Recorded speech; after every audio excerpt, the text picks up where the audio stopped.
Greetings of the day.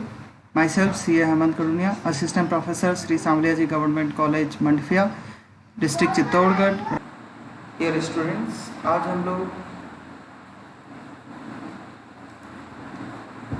BCom third year Mohanlal सुखाड़े विश्वविद्यालय practical subject accountancy and statistics विषय का goods and service tax के बारे में बात करेंगे. जो मैं एग्जाम्पल आप लोगों को एक्सप्लेन करने जा रहा हूँ वो GST book professor C.K. Shah, professor S.K. Mangal and doctor Hemant Karunia की लिखी हुई है. जैसा आप लोग जानते हैं कि जीएसटी की शुरुआत 1 जुलाई 2017 से हुई, एप्लीकेबल किया गया. जीएसटी से पहले हमारे पास में इनडायरेक्ट टैक्स बहुत सारे हुआ करते थे. सेंट्रल गवर्नमेंट के हाथ के टैक्स, स्टेट गवर्नमेंट के हाथ के टैक्स और ऐसे ही ऐसे टैक्सेस जो सेंट्रल गवर्नमेंट लगाती थी लेकिन स्टेट गवर्नमेंट कलेक्ट करती थी. तो शुरुआत करते हैं कौन से टैक्सेस से. सेंट्रल गवर्नमेंट के हाथ में जो टैक्सेस थे उन्हें जीएसटी एक्ट में शामिल कर दिया गया, जीएसटी में सबस्यूम कर दिया गया.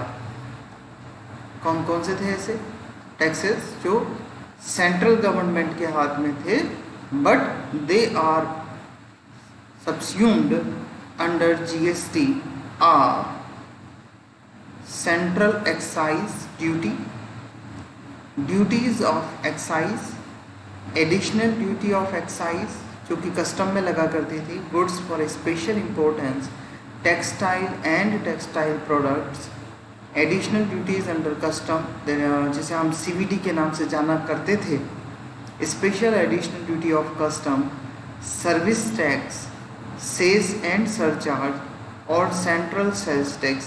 ये 8 ऐसे टैक्सेस हैं जिन्हें इनडायरेक्ट टैक्स में अलग अलग लगते थे, सेंट्रल गवर्नमेंट द्वारा लगाए जाते थे, जिन्हें अब जीएसटी में एक ही एक्ट में शामिल कर दिया गया है.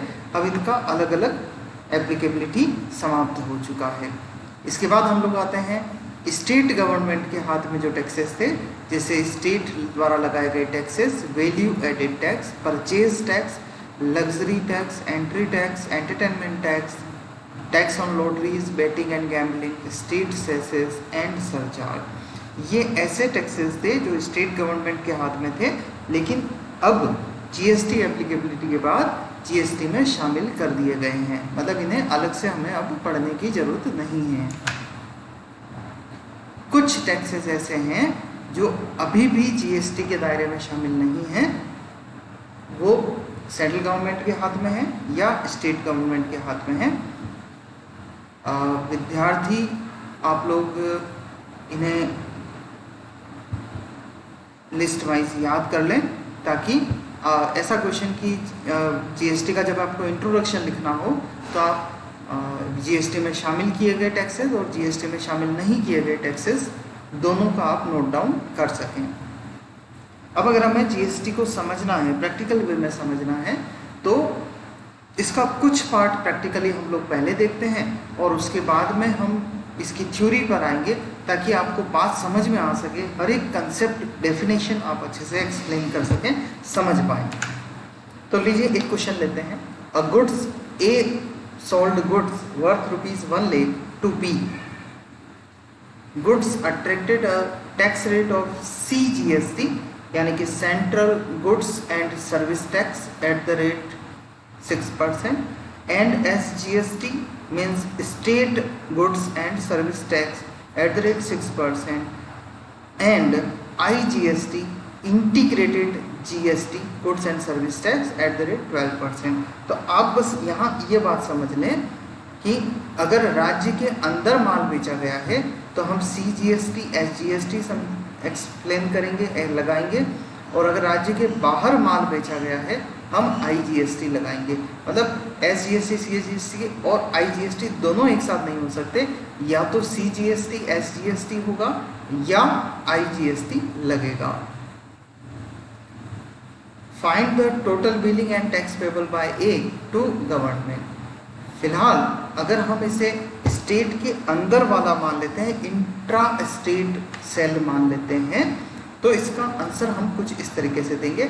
अब यहाँ ध्यान दें, ए ने बी को माल बेचा है, फिलहाल हम ए के लिए बात करते हैं, तो ए के लिए कुछ आंसर इस तरीके से हमारे पास होगा।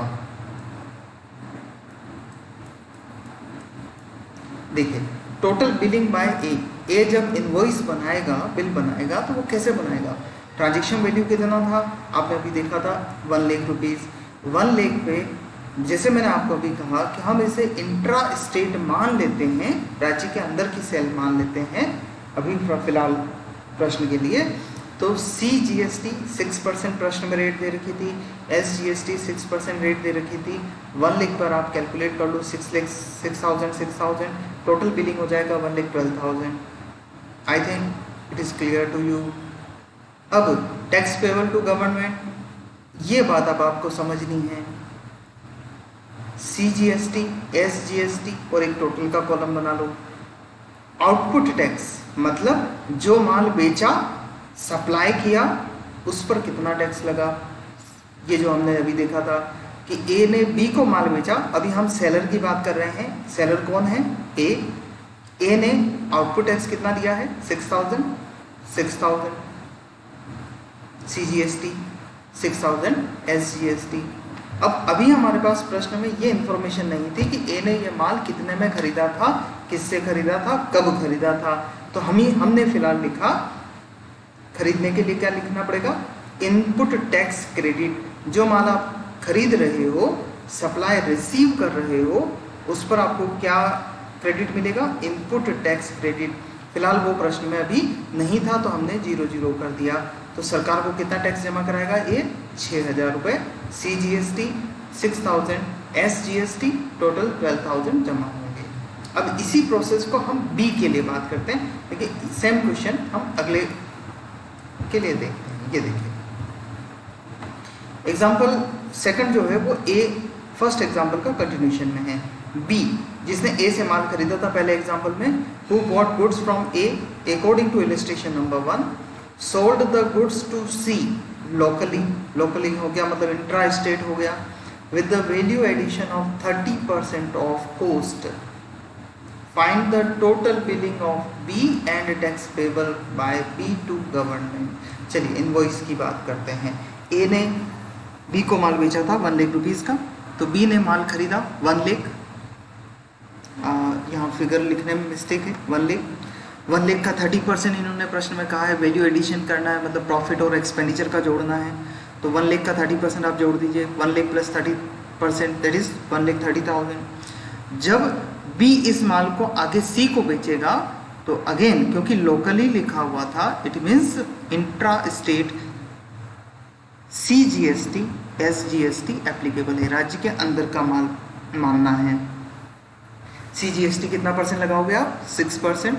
SGST 6%, 1,30,000 पर 6%, 7,800 दोनों लगा दोगे, टोटल इनवॉइस वैल्यू हो जाएगा 1,45,600। इसे आप टोटल बिल वैल्यू भी कह सकते हो, इनवॉइस वैल्यू भी बोल सकते हो। Next, now the term is tax payable by B to government. अब आप यहाँ ध्यान दो, बी ने सी को माल बेचा कितने का? 1,30,000। इसे आप कहोगे आउटपुट सप्लाई। 1,30,000 को आप बोलोगे आउटपुट सप्लाई। इस आउटपुट सप्लाई पर आपने टैक्स कैलकुलेट करा, तो ये जो टैक्स कैलकुलेट हुआ है 7,800, दोनों CGST SGST, इसे आप कहोगे output tax liability. Output tax liability में आप यहाँ नोट कर दो। अब बी ने ए से माल खरीदा था, इनपुट कितना था? 1 लाख रुपीज़ का इनपुट टैक्स क्रेडिट। बी ने ए को कितने रुपए चुकाए थे टैक्स के? 6,000। आप आउटपुट टैक्स में से इनपुट टैक्स क्रेडिट माइनस कर दो, तो नेट टैक्स लायबिलिटी कैलकुलेट हो जाएगी, जो कि होगी 1,800 CGST, 1,800 SGST। Total payment by B होगा 3,600। आई थिंक आप लोगों को बिल्कुल क्लियर हो गया होगा कि GST पेमेंट कैसे कैलकुलेट होता है। आगे चलते हैं, एक और उदाहरण लेते हैं।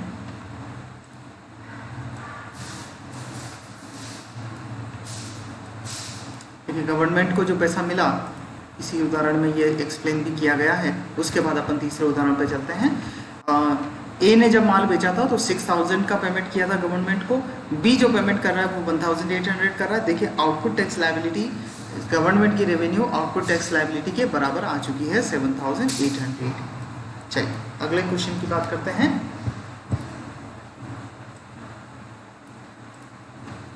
तो अगला प्रश्न है, X of Bhopal Madhya Pradesh sold goods worth ₹10,000 to Y of Jaipur, Madhya Pradesh Bhopal और जयपुर हमारे राजस्थान में है।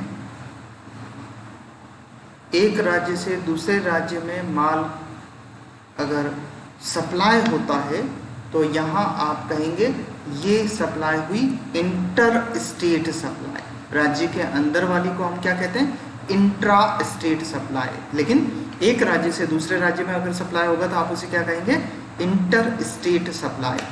Goods attracted a tax rate CGST 6%, SGST 6% and IGST 12%।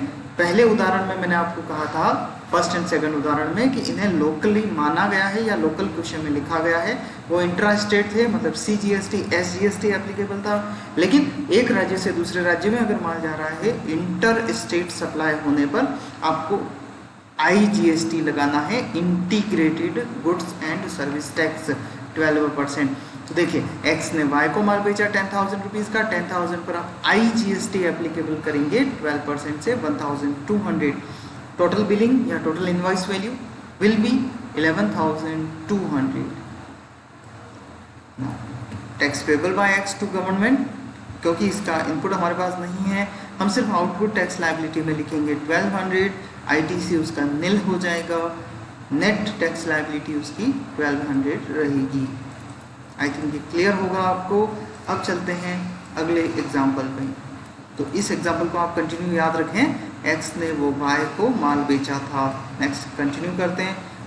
Third example में वाई ने माल खरीदा, who bought goods from X in illustration 3 sold the goods to Z locally with a value addition of 30%।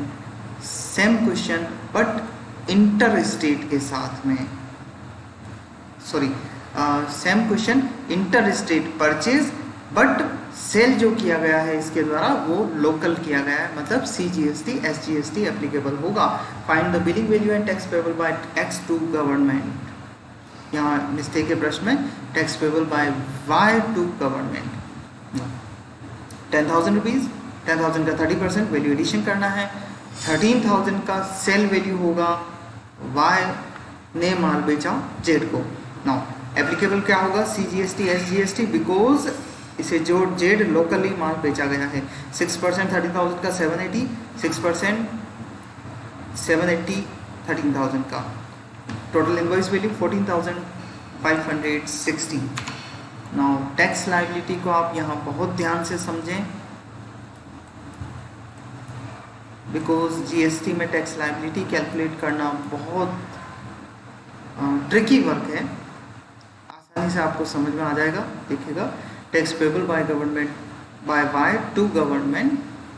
Y का output tax है 780 rupees, local CGST SGST। Total payment 1560। Input tax credit 1200 rupees था।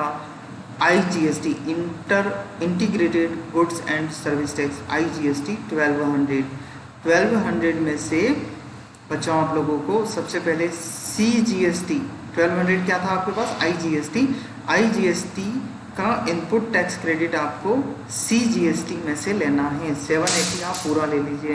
1200 में से 780 minus हो गया तो जो balance ITC बचा वो आप SGST में ले जाएंगे। इसकी पूरी डिटेल इंफॉर्मेशन हम लोग यूटिलाइजेशन ऑफ ITC के वीडियो में देखेंगे कि 1200 रुपीज़ ITC का मैंने किस तरीके से CGST SGST में एप्लीकेबल किया। फिलहाल आप एक सिंपल वे में ये समझ लें, अगर आपका आउटपुट टैक्स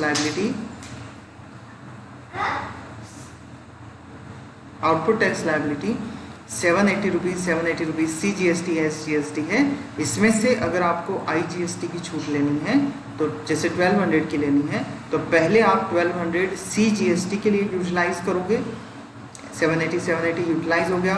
1200 में से 780 माइनस करो, जो बैलेंस बचा वो SGST के लिए अप्लाई हो जाएगा, यूटिलाइज हो जाएगा। तो ध्यान दें, CGST में से 780 में से 780 लेस करने के बाद टैक्स लायबिलिटी 0 हो गई, बट SGST 780 में से 420 माइनस होने के बाद SGST 360 रुपीज़ पेबल आ रहा है, जो पेमेंट करना होगा। आप इस 1200 को हाफ करके नहीं डिस्ट्रीब्यूट कर सकते, 600 लेने पे ये मिस्टेक हो जाएगी। थैंक यू, आज के लिए इतना ही। नेक्स्ट हम लोग और डिटेल में इसकी बात करेंगे।